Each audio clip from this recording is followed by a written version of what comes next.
is it really only about self-expression, or is there something else at play? And if there is, what could the something else be?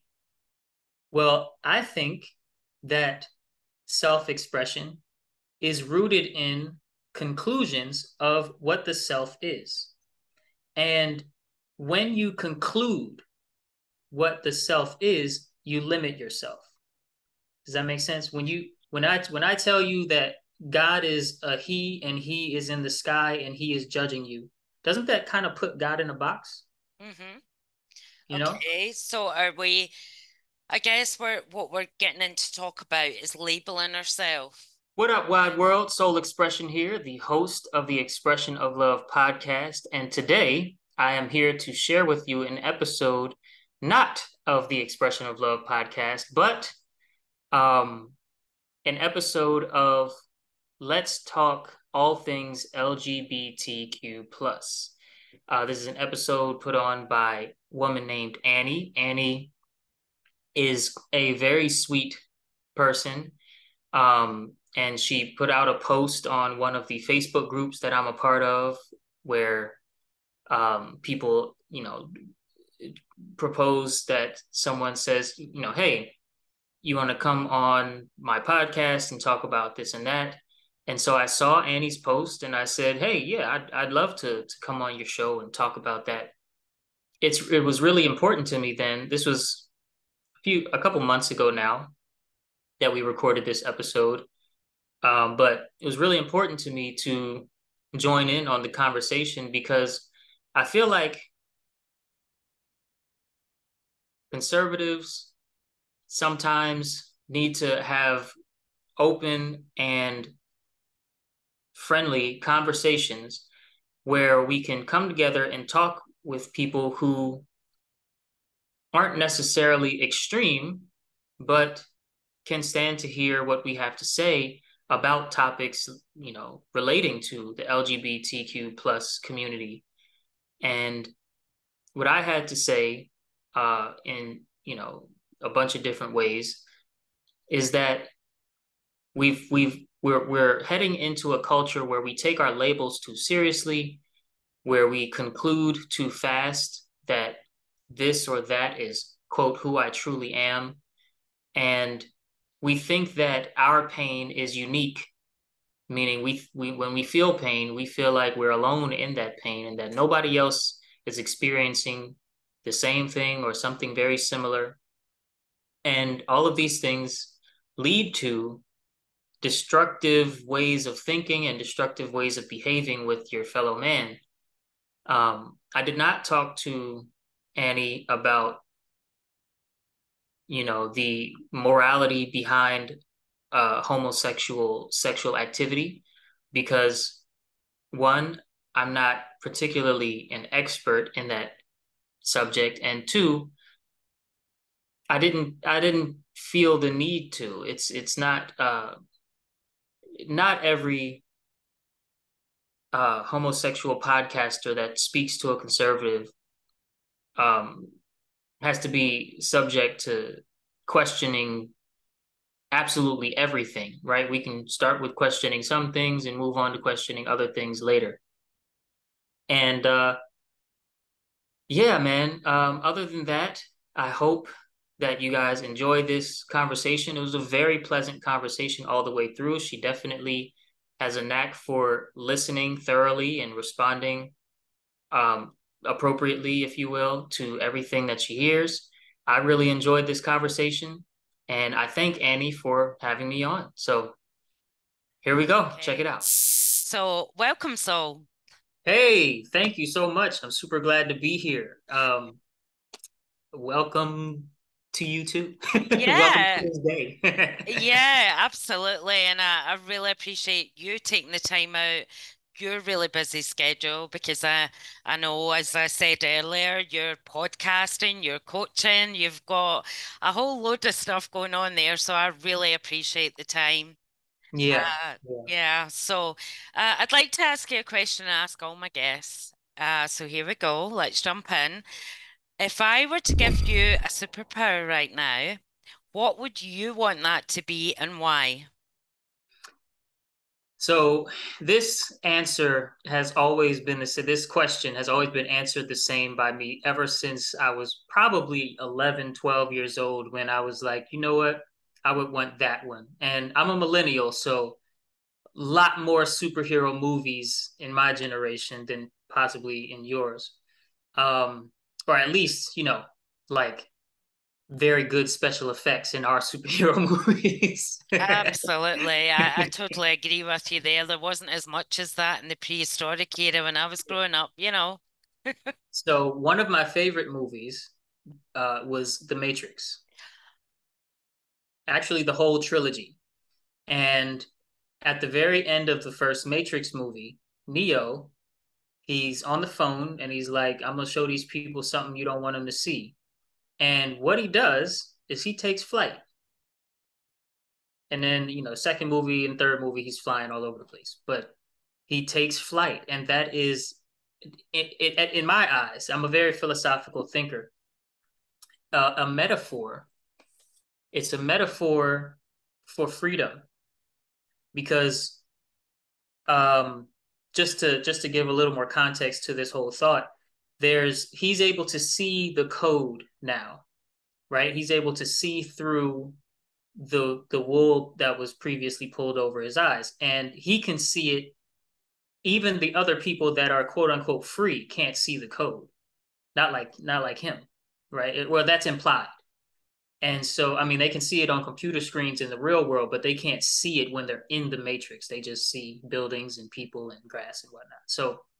So him being unique and being the only one that has come to this level of freedom is now able to fly at the end of the movie. And so since then, and since even a little bit before then, I've always wanted the ability to fly. And like looking into people that can do astral projection, and they say that they can like fly off of their, out of their window and go explore around the world and explore outer space because they can like leave their body after some sleep paralysis. They've learned this cool ability to leave their body, and some people report that they can tell other people what they were doing when they were astral projecting.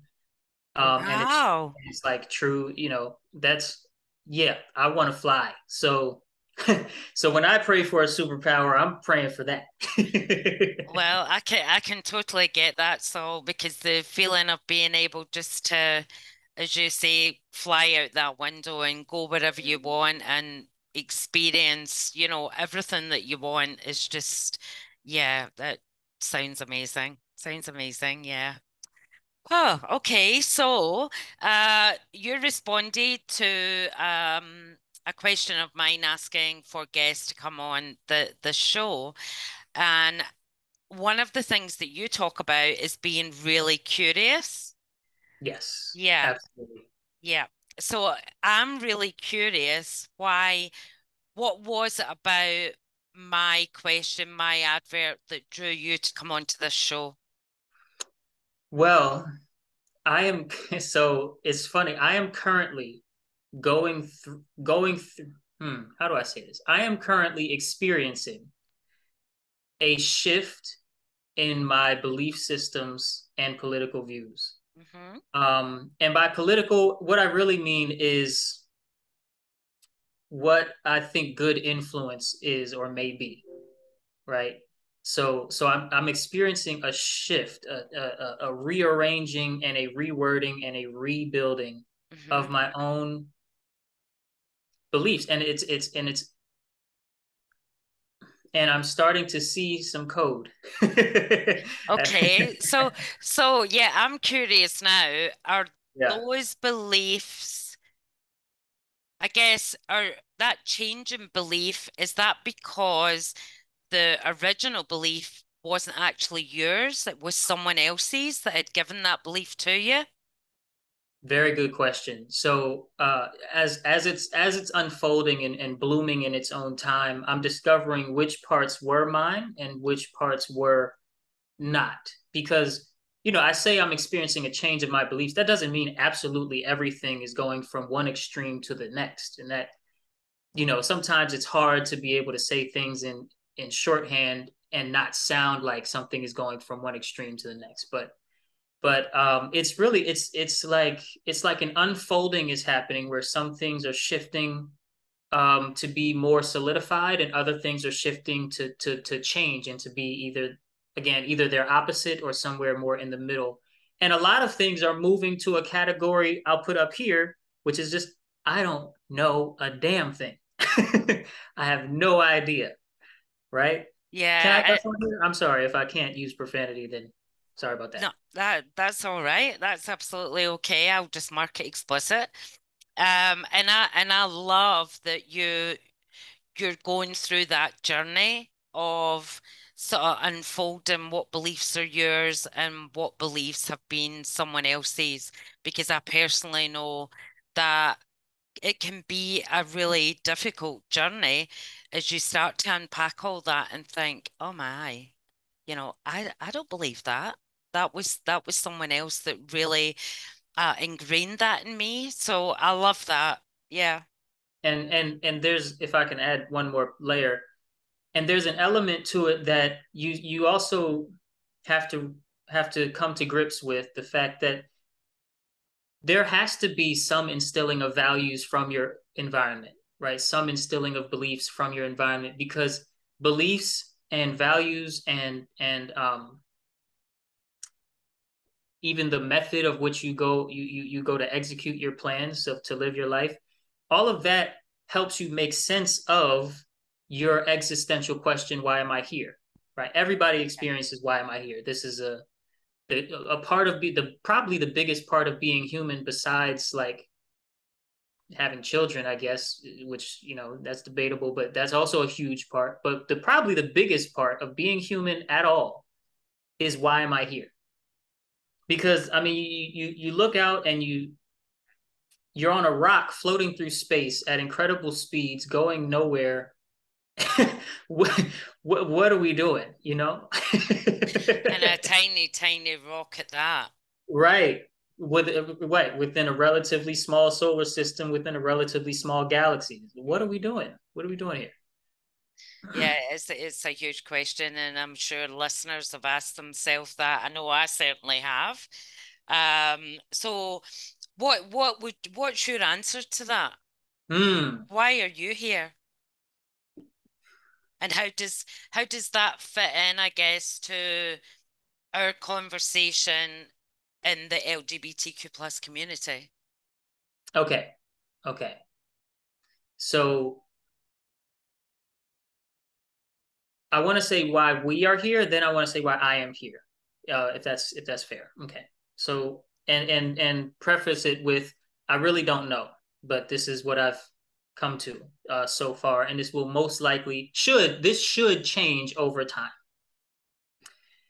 We are here to discover God, some form of God, spirit, source, creator, universal truth, reality beyond the concept of what's real and unreal, like beyond the sort of duality of real or unreal, because that's opinion. We are here to discover actual reality, or non-dual reality, if you will.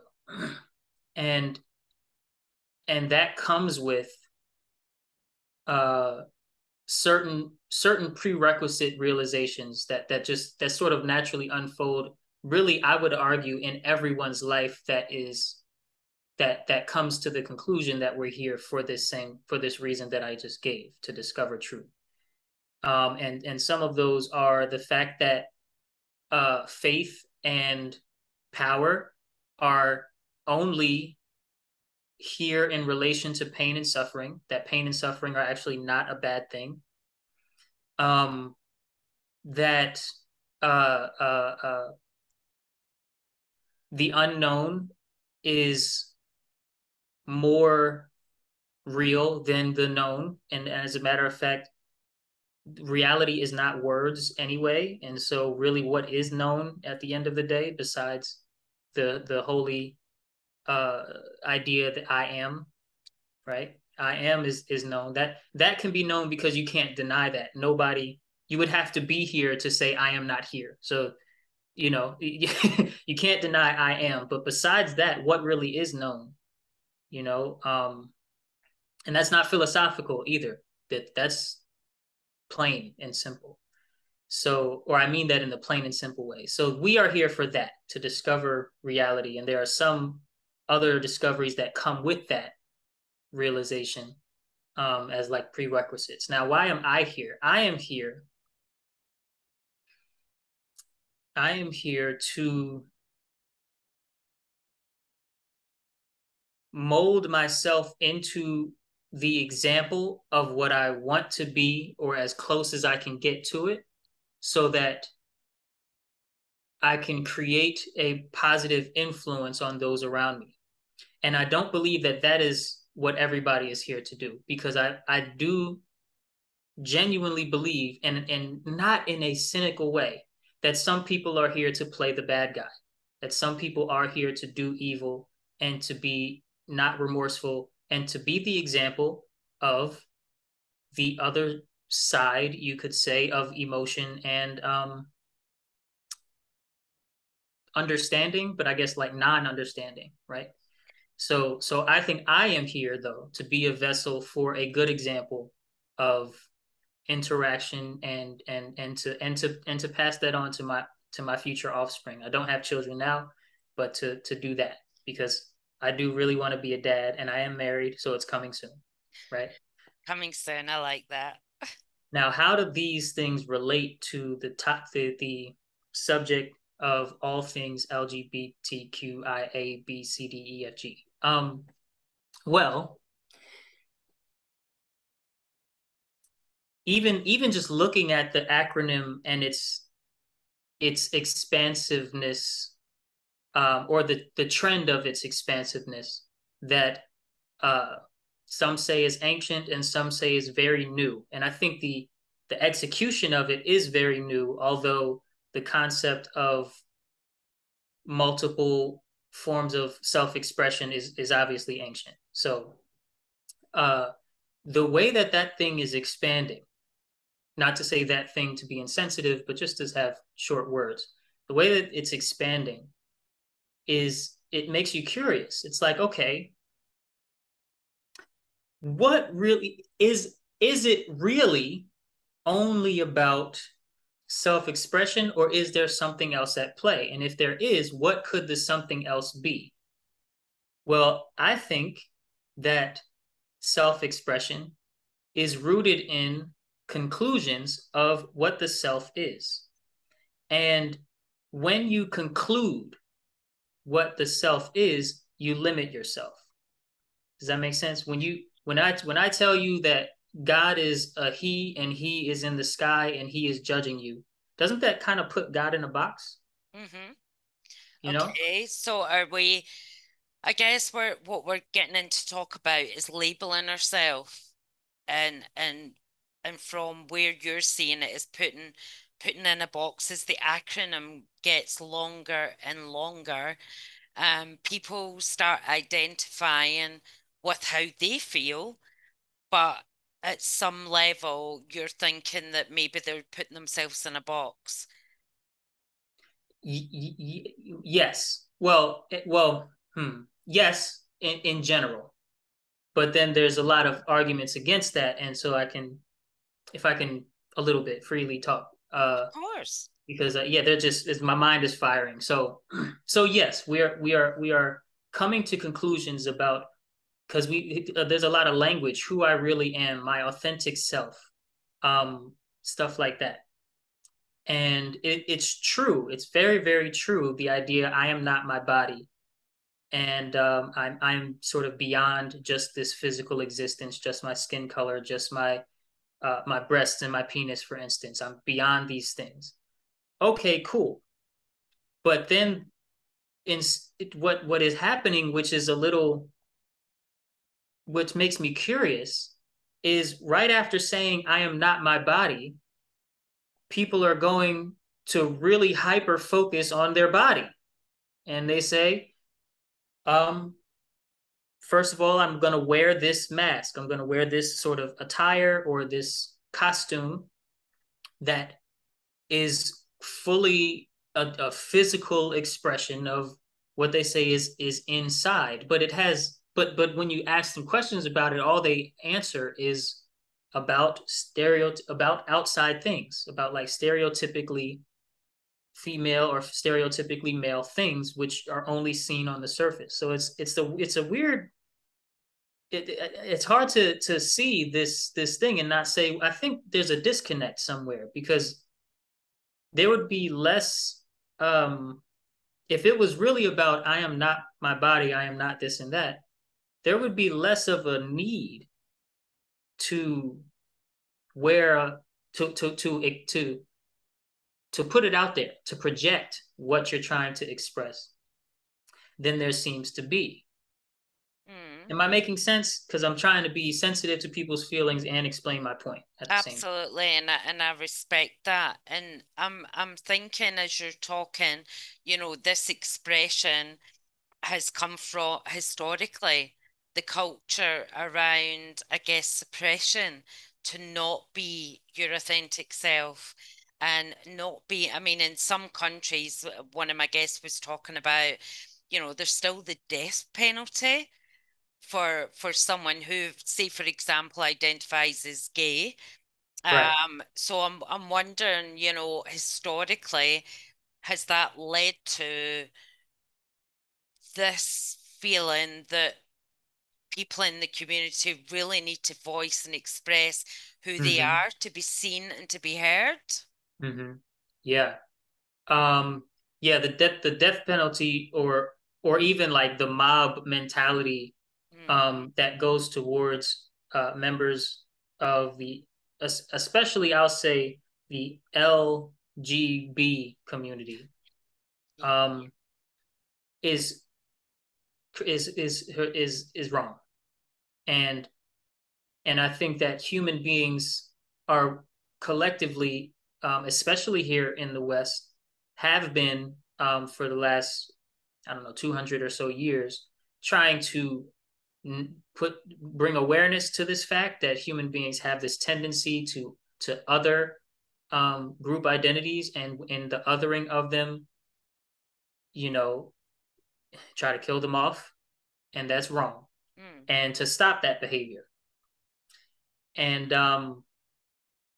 and I think that that behavior has gone on so long that now there's a springboard effect manifesting in the T community, yeah, where there is suddenly a massive confusion, a massive conflating of stereotype versus authentic self versus fluidity of self, which is completely new and not and impossible to measure, right?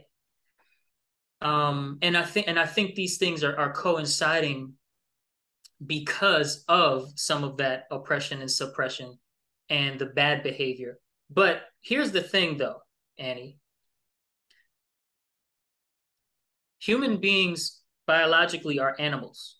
mm, And time wise, if we go by the Big Bang sort of story, human beings are still infants. We're still babies as a collective history of Earth, you could say, or our solar system. Human beings are relatively very, very, very young, like infant in age.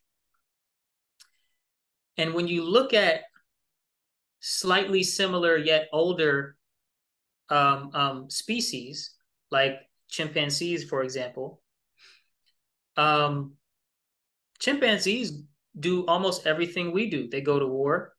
They some of them explore different sexual appetites. Some of them explore very much a rape and pillage period of their lives and then stop later.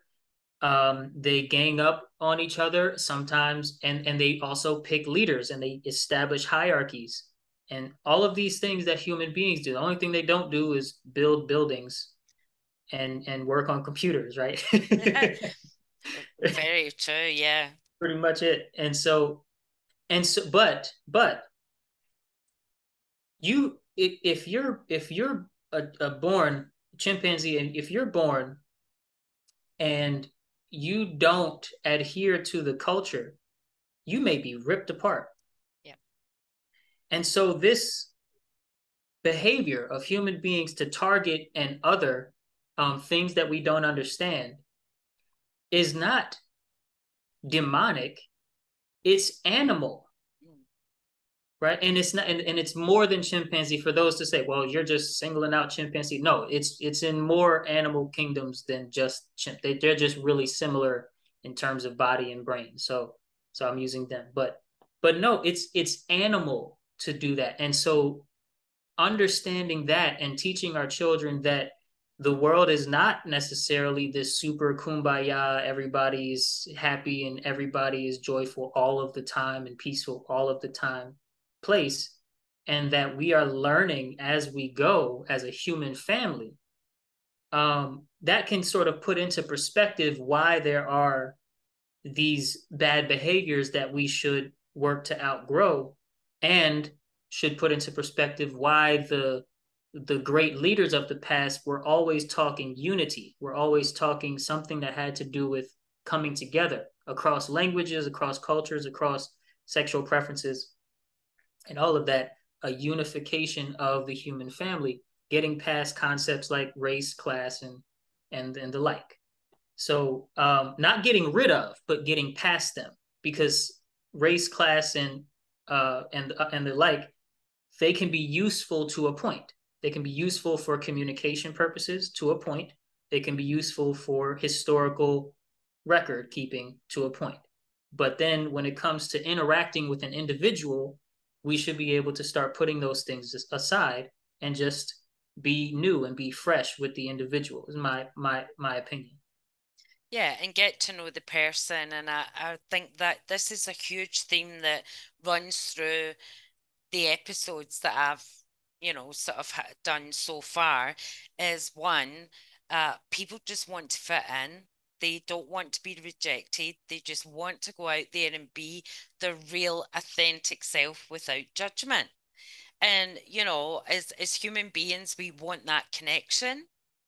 And sometimes I think, am I too much of a realist but it would just be great to just go out there and meet someone and just get to know them as a person and vice versa, without any judgment at all, getting to know and letting all the other stuff just be on the side and have that connection with another human being. Right. And when we spotlight some of the issues, what we find is people are too quick to say, this is who I am. And so they start to live their life and learn to live their life within parameters of a certain label. And that leads to unnecessary and preventable and otherwise preventable conflict and warfare and othering and murder and rape and the whole nine. Sure. And you think by labeling oneself, if you like, is what I'm hearing is that is very limiting, self-limiting. It's it's arrogant.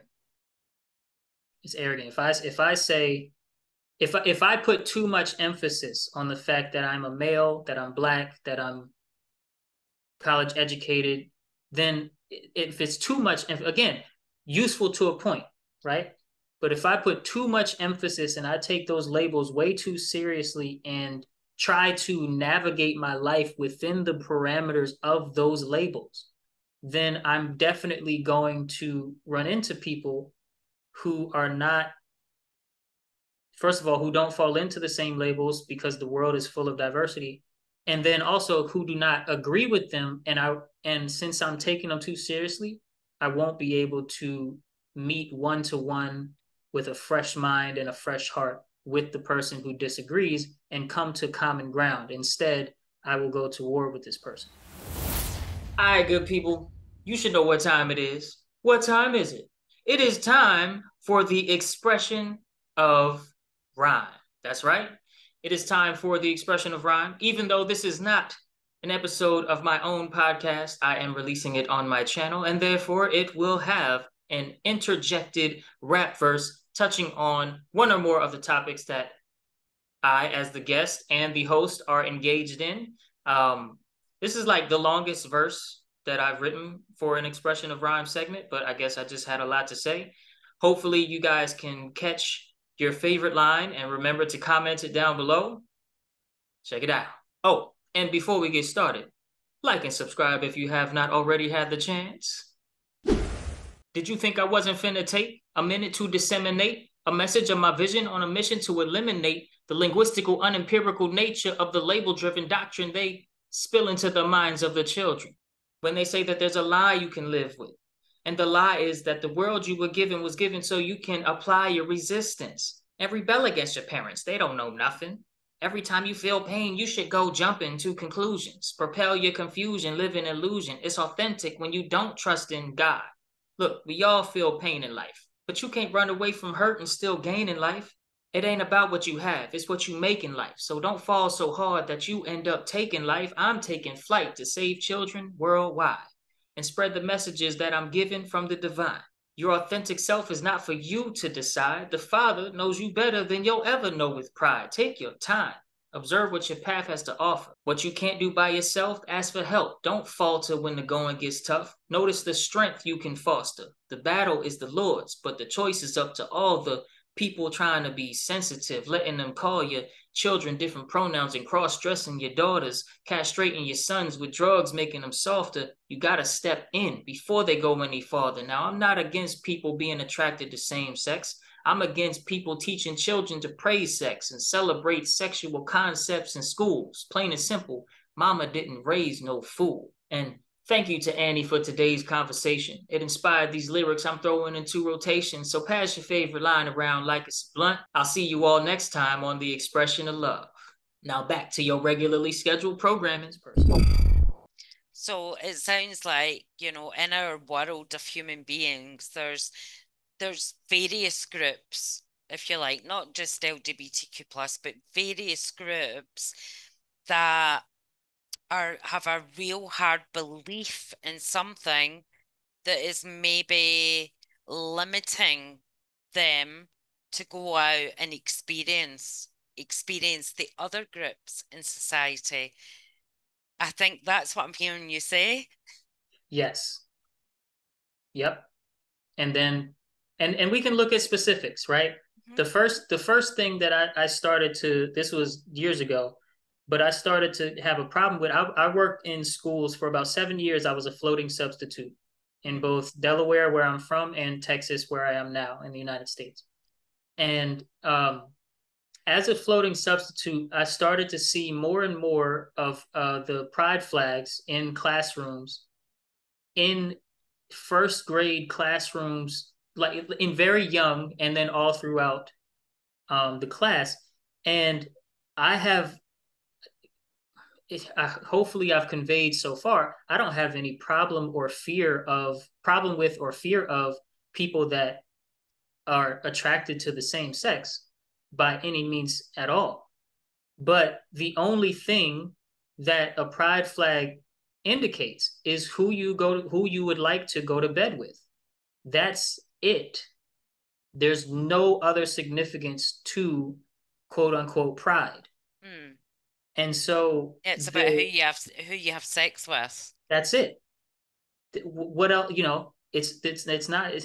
So anyway, so this symbol I started to see in younger and younger classrooms, and I started to ask about it.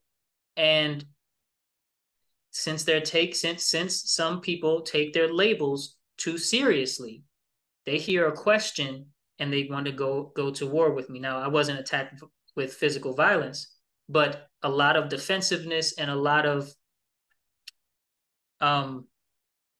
almost like you're not allowed to ask any questions whatsoever if it comes up against this belief system or this label.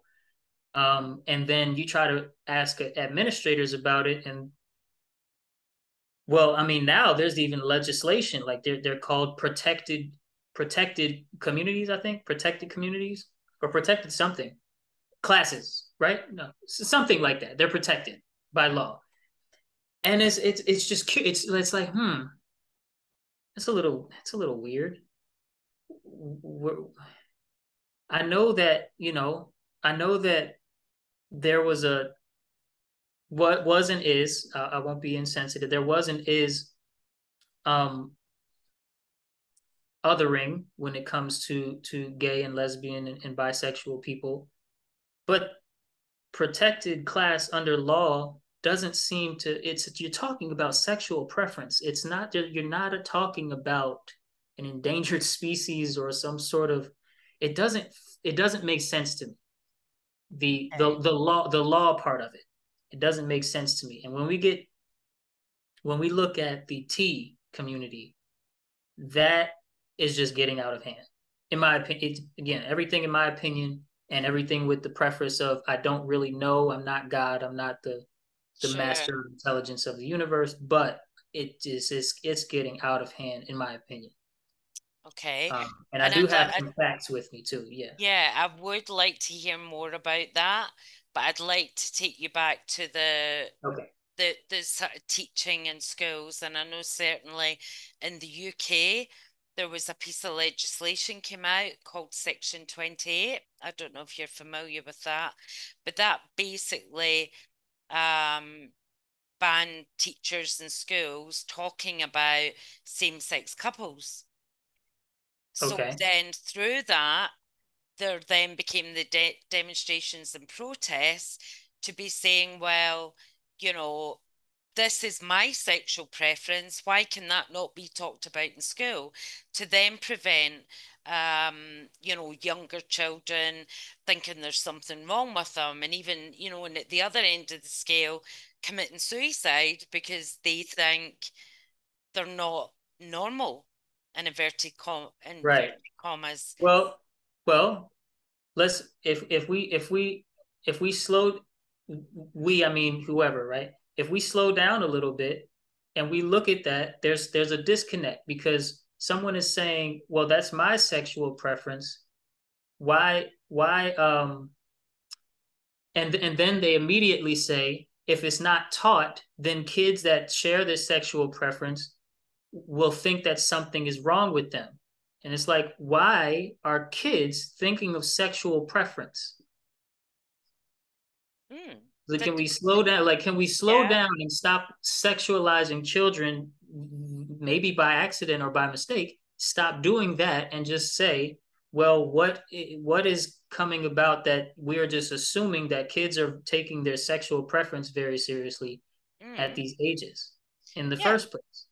Yeah. And Well, then and then is there really something wrong with allowing the parents to parent their children or to have certain conversations, at least let's say before 11th grade, right, where you start to see girls become pregnant and stuff like that, at least before somewhere around there, mm, and whatnot.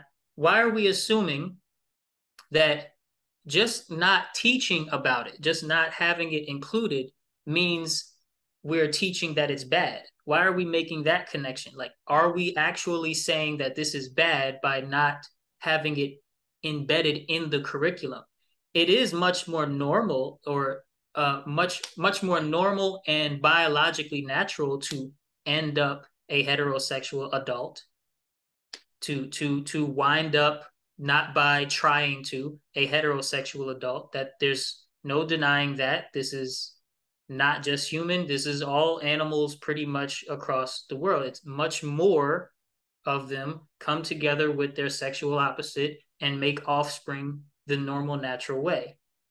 So why is it that not embedding it in curriculum means that we're teaching that it's wrong or it's bad or something like that? And of course, there's the religious aspect that some preachers and some religious doctrine says that it's bad, but we're not most of the time teaching religious doctrine except for from a historical standpoint, usually within the confines of talking about who went to war with who.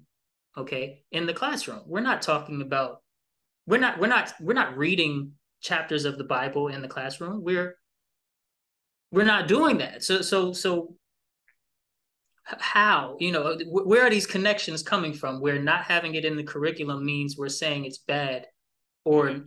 or stuff like that. Yeah, I think it's more about when we're growing up as children, and certainly this relates to myself. If I'm going along to a class where sex education is being taught, then what the community's saying is then, yeah, you're being taught about a heterosexual relationship, but so why not a same-sex relationship? So that's included in the bracket of normal. Mm-hmm. Well, because we teach the rule, not the exception, when it comes to public school. And if you grow up with two mommies or two daddies, then they're going to have that conversation with you when you come with questions. Yeah. And and there and there's more harm done when you try to conduct the behavior of your citizens in a way that prioritizes the comfort of the minority over the reality of the majority. There's more harm done when that happens. And that's again, that's not my opinion. There's evidence for this across history. Mm. So Yeah. when the society is like, we're gonna prioritize the comfort of the few Mm. over the sort of normality of the many, bad things happen. Sure, but I don't think it's about prioritizing the minority. I think we spoke about this at the beginning about that inclusion and belonging. Mm-hmm. And, you know, all relationships being spoke about, Mm-hmm. all options, so that if there are kids in the class that are thinking, well, I'd like to have a relationship with a woman or a man, then they're being taught that yeah, that's out there. That's an option for you, rather Mm-hmm. than feeling like I did as a young girl. Mm-hmm. There's something wrong with me. There's I'm attracted to females, but everything, we spoke about beliefs and we spoke about values. mm-hmm. Everyone else's belief around me was that, Annie, you will grow up, you will get engaged to a man, you will marry Mm-hmm. a man, and you will have children with a man. Mm-hmm. No talk of anything else. I mean, I hadn't even heard the words lesbian and gay back then before the lesbian and gay community Mm-hmm. came in.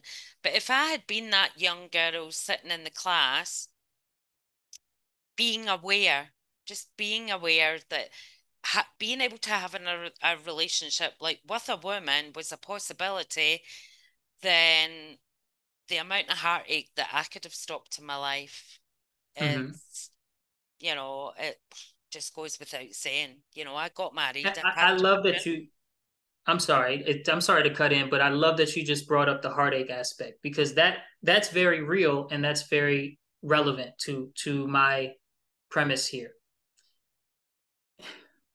It's normal to feel like your problems are unique to you.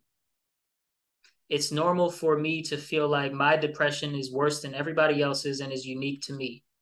And I'm a survivor of suicidal depression. I was very close to I'm in Texas, so I'm a gun owner, and it wouldn't have taken a second attempt. I was very close to game over. Okay, thank you for Um, sharing that, Sol. I appreciate that. oh no, absolutely, yeah, yeah, I share it. Because I consider myself someone who beat it. It will not come back, even if the feeling of heaviness and all of the sort of hormonal, the chemistry goes back there. The need for it to be done or it to be attempted will never come back. I beat it in that aspect, and I know I did intuitively. But the heartache aspect of, well, I experienced heartache because they didn't make it known to me that there were options out there that fit how I feel inside, is relevant because it's a bit of a jump in this way. And I'm gonna try to be, I really do try to be as sensitive and as inclusive, because I don't live the life of a gay person. I don't live the life of a trans person. So I can't cross certain lines because I don't know, right? Just like I don't Sure. live the life of a white person. So it's relevant in this way. It's a bit of a jump in this way. Your story of my life, right? I started out here, I had these experiences, and then I sort of grew into puberty and had these experiences, and then I sort of grew into young adulthood and had these experiences, which shaped the rest of my almost the rest of my life until I get into like really old age where I start to have completely different experiences again. What happens in your life story is always, no matter who you are, God willing, you live long enough for it to happen. If you do live long enough, no matter who you are, is going to lead to pain and suffering. And pain and suffering is a good thing. Why? Because it gives meaning to crossing the finish line, right? If you don't work really hard and you get first place, it doesn't feel like anything happened. If you work really hard and you lose 10 times and then on your last time you get third place, you are on top of the world. Why? Because the pain and the suffering gave meaning to getting across that line. And so when it comes to the idea, which is heavily pushed in mainstream media and in schools and in colleges, university these days, that because due to these, if you feel pain and suffering because of these specific things, then that means society has to fix a problem. Then that's a bit of a jump from you are going to experience pain and suffering in some way, somehow. And there are going to be a lot of questions that nobody but you is going to know the answer to. And so when I say it's a bit of a jump, I mean, we're expecting people who don't experience what gay and lesbian people experience to start teaching about gay and lesbian experience. And I'm sure if there is a gay or lesbian or bisexual or whatever, any of the labels, we'll say queer, right? Because that kind of blankets. If there's a queer teacher in the classroom and they get asked something, then I'm sure there's a way to answer the question on an individual teacher to individual student in that way that's appropriate, where they answer the questions as they come and they will get some answers. But pain and suffering will not be excluded from their experience. And I think it's important we stop teaching kids that pain and suffering are bad and that it's that you shouldn't have to experience pain and suffering. No, to a certain degree you should, because there's lessons in it that you won't get without it. You will not get the lessons, the most important lessons of life, excuse me for generalizing, without pain and suffering. So that's what I mean. It's a bit of a jump. I think there's a lot of rhetoric about what I should experience and what I should be allowed to do, and how people are not allowing me to be who I really am. And all of this talk ignores the fact that that doesn't mean you experience more pain than me as a heterosexual whatever Yeah, normal experience, right? I totally hear what you're saying, that we all, like I said, I think in my last podcast, that everyone has a coming out story, something that's really tough for them, whether that's in the community or not, that we all have things where we've had that pain and suffering and are trying our best to come through it and come out the other side and, live our life feeling happy, content, and fulfilled. That I think is true of every single human being. And I'm curious, you spoke right at the very beginning that you would love to have children. And I'm curious as to that these thoughts that are going Mm-hmm. through your head, is that because you're thinking about what you want for your children? Hmm. Some of them are what I want for society as Yeah. a whole, and what I think could lead to, because I haven't said, just to clarify, not that you're accusing me of saying stuff, but just to clarify for the audience, I haven't said such and such should be avoided at all costs, Mm, or this type of lesson or this type of this talking point just should never reach a child's ear or something like that. Haven't said that, because there's a way to go about any conversation, because reality is not based in words.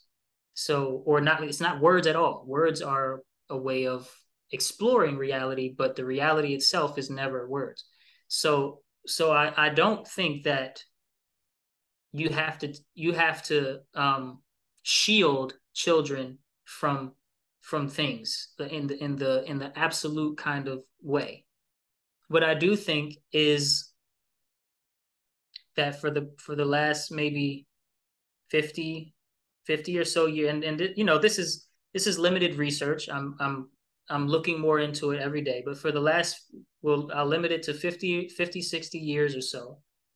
There has been a wave of too much group identity politic, too much paying attention to and taking seriously the labels that other people have put on me, and not enough exploration of potential, and sort of going through life more freely, and without taking things too seriously. So in terms of what I want for my own children, I want them to first, come to certain conclusions at the right time, and that's an intuitive thing. It's not about certain age or certain this, because people's brains are different, and DNA and all of that plays a part, and soul, right? The non-tangible stuff, all of that plays a part.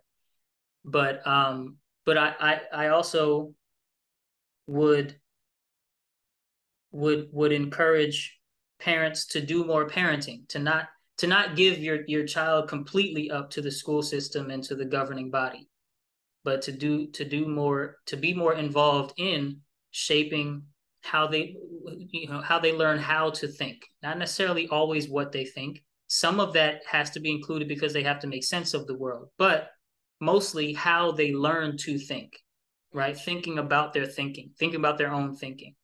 Yeah. And Pardon. in your world, what would that look like? Other parents being involved, what would that look like?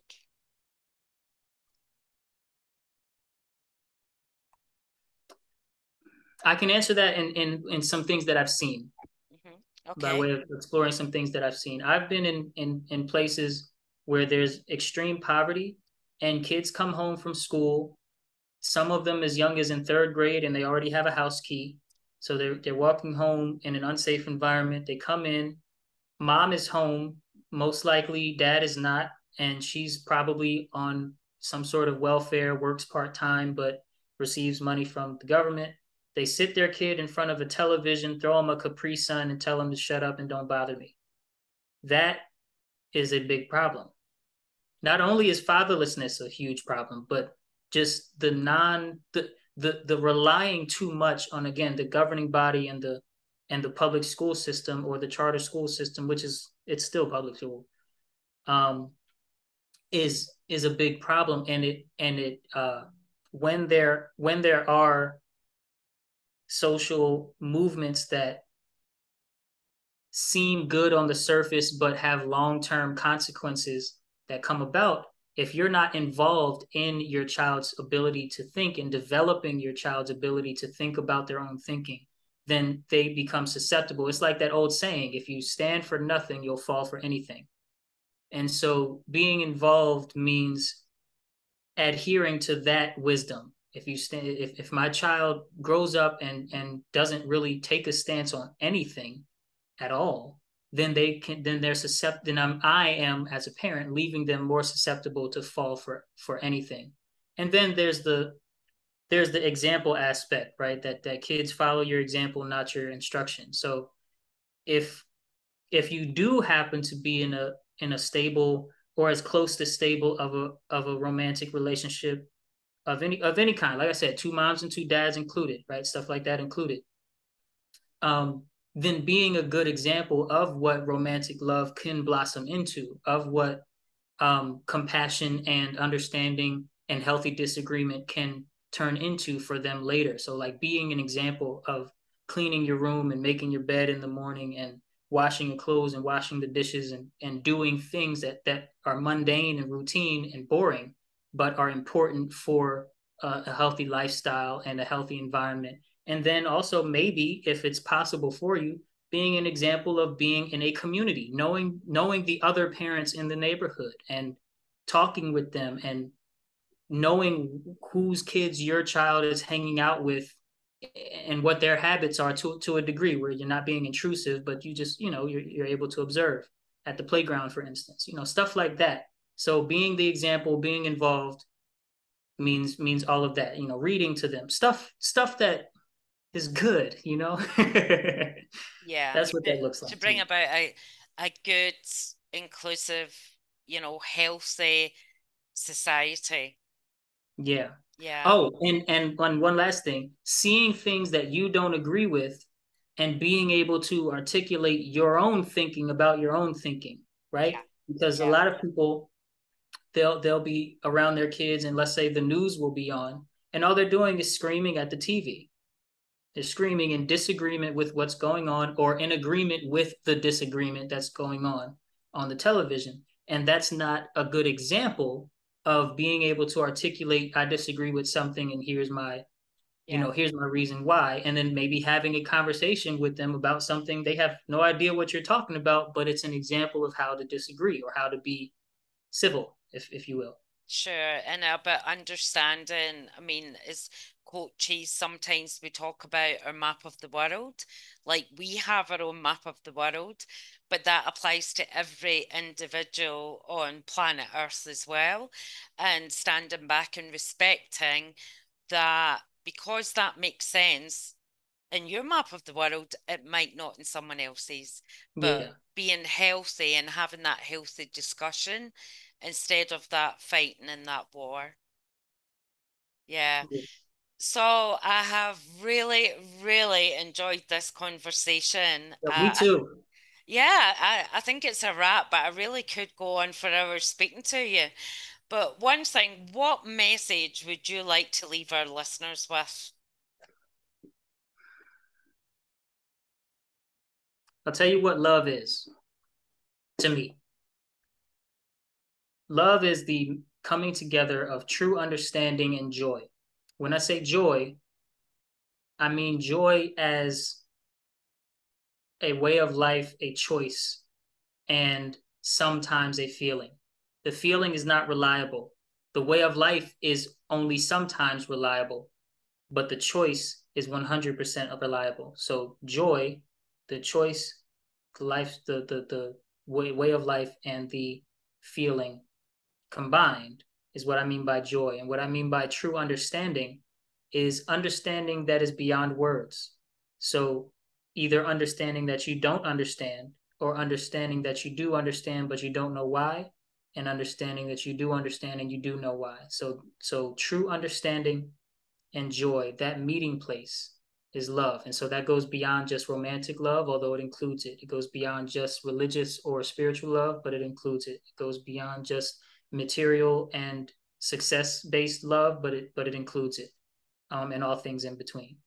So my message is choose love. Oh, I really love that. I love the way you explained that as well. I think listeners will get real value out of this whole conversation and that as well. So yeah, if listeners want to get in contact with you, so how can they do that? First of all, I really would love if you guys checked out the Expression of Love podcast. It's on YouTube. The YouTube channel is my name, Soul Expression, SOLXPRSN, with a space in the middle, SOL space XPRSN. And other than that, my wife and I run a company called Ufulu Child. Ufulu means freedom in an African language. And ufuluchild.com. So UFULU child.com. And you can reach me in a myriad of ways. There's an Expression of Love Instagram page. And I'm sure my links will be in the description of this video. So yeah, holla at me. I would love to talk to any of you guys on my show, and I would love to also have you come on my show.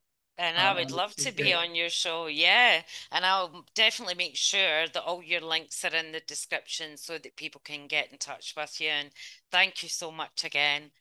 And I would like to also thank the listeners and check in next Monday for the next episode of Let's Talk All Things LGBTQ+. Thank you.